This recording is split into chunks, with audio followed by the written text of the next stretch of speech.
This is just one of the avenues where we could release our stress from our daily teaching job that we are doing, working at home, but given so many modules to work on. So why not just have a little break? I've told myself, and somehow, you know, get some form of a reliever. And gardening is one of the hobbies wherein we could de-stress ourselves. It's also a form of exercise, but it really do you good in terms of your physical fitness. At the same time, you can help prepare food for the table. First, we'll clean it up.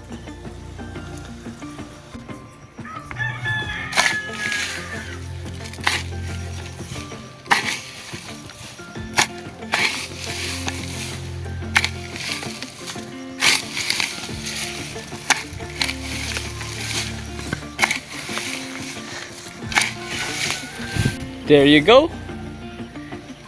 It's partially clean. And then we'll use a shovel to get started with our plant.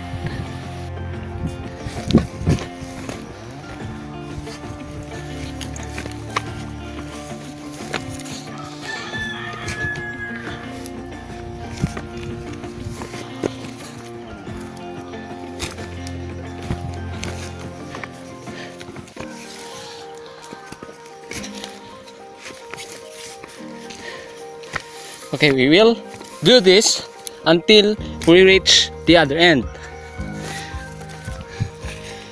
Alright, now we are done with our first garden plot. We are going to do now the next or another kind of plot.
home gardening is one way wherein we can ensure that there is always available foods just in case of an emergency, in case of a lockdown. So for any idle land that you have, as much as possible, okay, you can till it and prepare some plot and then plant some vegetables in it.